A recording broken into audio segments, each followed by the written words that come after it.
Tayong hinto. Ayan na siya guys. Maganda na po yung kulay natin. Ayan na, pwede natin ibigay sa customer guys. Maraming salamat po sa inyong lahat guys. Hello po guys, kumusta pong muli sa inyong lahat? Sa mga panig man po kayo ng mundo, magandang araw po sa inyong lahat.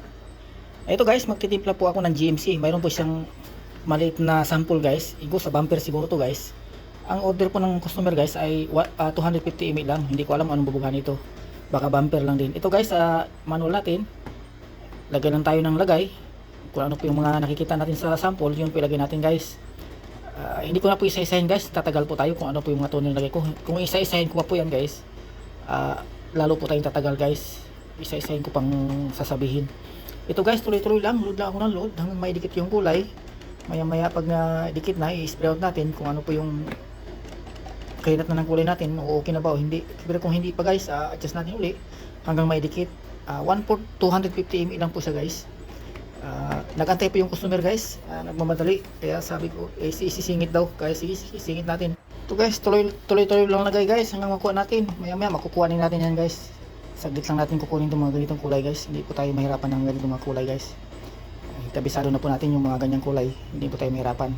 Guys, tuloy-tuloy lang hanggang makuha natin. Load lang tayo, load. Lagay na lagay. Ito yung na-spray out natin. Makikita natin mamaya-maya kung ano kung kalabasan ng kulay natin. Ito po yung na-spray out natin guys. Makita natin ngayon yan kung ano pa yung kulay natin. Ayun guys, maputi pa tayo guys. Kulang pa tayo ng itim sa asul. Lagay pa tayo ng lagay guys para maidikit natin. Ayan guys, lagay tayo ng asul.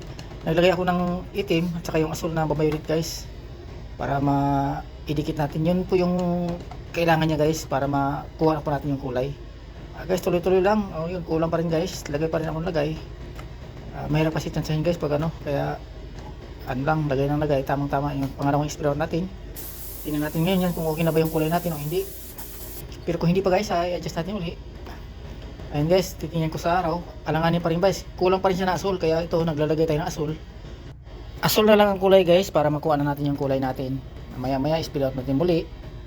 Ayan na guys, spray out natin muli yan para makuha natin kung okay na ba o hindi pa. Pero kung hindi pa, adjust natin ulit guys hanggang makuha natin. Huwag tayong hinto. Ayan na siya guys. Maganda na po yung kulay natin. Ayan na, pwede natin ibigay sa customer guys. Maraming salamat po sa inyong lahat guys sa patuloy na panonood ng aking upload tutorial video. Maraming salamat po sa inyong lahat guys. Ang panig man po kayo ng mundo, magandang umaga, magandang tanghali, magandang gabi po sa inyong lahat. Ito guys, ang ganda na po ng kulay natin. Maraming salamat po.